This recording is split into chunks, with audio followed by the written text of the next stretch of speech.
नीतीश की पार्टी में फिर से टूट। अब तक 70 से ज्यादा इस्तीफे। नीतीश कुमार को मोदी का साथ देना पड़ा महंगा। दरअसल नीतीश कुमार की पार्टी एक बार फिर से टूट चुकी है और पूरी बिहार के अंदर जेडीयू पार्टी की फैली हुई जाल एक बार फिर सिमटती हुई दिख रही है। और जो इस्तीफों पर इस्तीफे हो रहे हैं उसकी सिर्फ एक ही रीजन है कि नीतीश कुमार की पार्टी अब मजबूत पार्टी नहीं रही है, अब कम्युनल पार्टी नहीं रही है, बल्कि भारतीय जनता पार्टी के गोद में पलती हुई पार्टी बन चुकी है। भारतीय जनता पार्टी के गोद में, भारतीय जनता पार्टी की कोख में पल रही पार्टी के पास अब कोई मजबूत न नेता है न मजबूत कोई संगठन है, जिसकी वजह से टूट पर टूट हो रही है।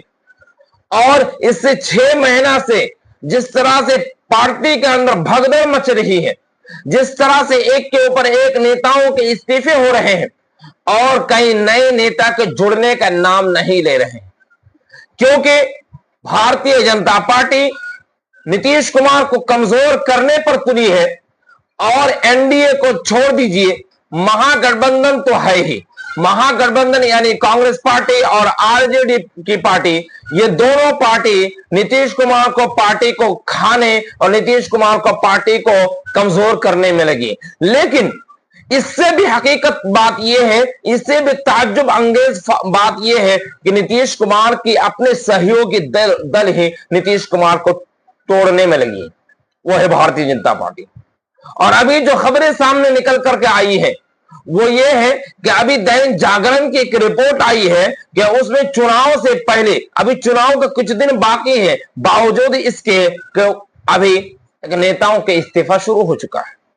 और ये नेताओं के इस्तीफा शुरू होना ये इस बात के संभावित है कि कुछ लोग पार्टी के मजबूत ना होने की वजह से इस्तीफे हो रहे हैं, कुछ लोग सीट को ना पाना यानी विधानसभा चुनाव के ना लड़ पाना की वजह से है, कुछ लोग उसकी पार्टी का कैमुनल बन जाना जिसकी वजह से लोग टूट रही है। अब दैनिक जागरण की रिपोर्ट है कि चुनाव से पहले नीतीश कुमार को लगा झटका, कद्दावर मुस्लिम नेता ने थामा लालू का लालटेन।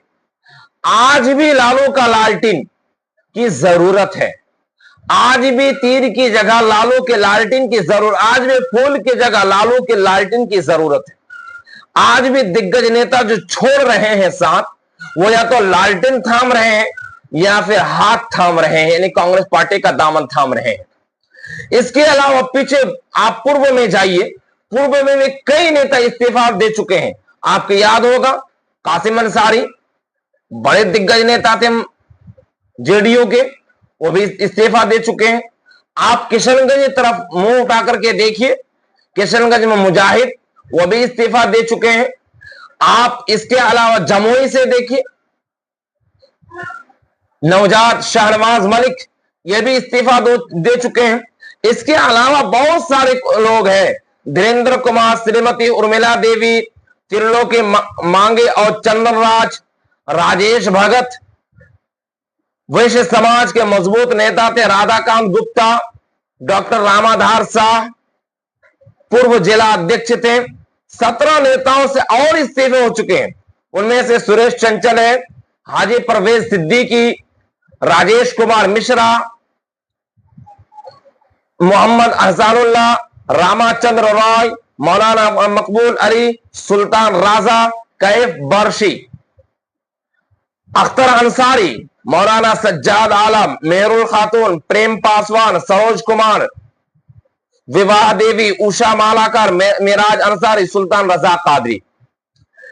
यूं कहा जाए तो और भी ढेर सारा ऐसे नेता है जो इस्तीफे पर इस्तीफा हो रहे हैं और संकेत ऐसे ही मिल रहे हैं कि चुनाव से पहले नीतीश कुमार के पार्टी सिमट करके सिर्फ नीतीश कुमार तक ही महदूद रह जाएंगे।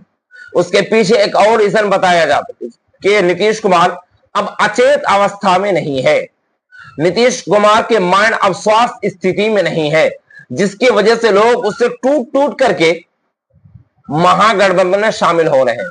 उनको पता है कि अगर हम यहां से टूट करके जाएंगे तो हमें भारतीय जनता पार्टी में सम्मान और वो अधिकार नहीं मिलेंगे जो जेडीयू मिल रहे थे। वो अधिकार अगर मिल सकता है तो महागठबंधन के अंदर मिल सकते हैं। इसलिए कुछ लोग कांग्रेस पार्टी ज्वाइन कर रहे हैं तो कुछ लोग आरजेडी यानी नीतीश कुमार के लालटेन को थाम रहे हैं।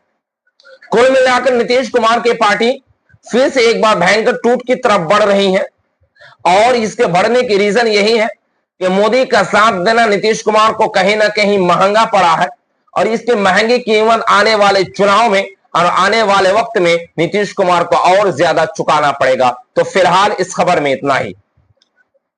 आप इस रिपोर्ट के बारे में क्या सोचते हैं कमेंट सेक्शन में जरूर बताइए।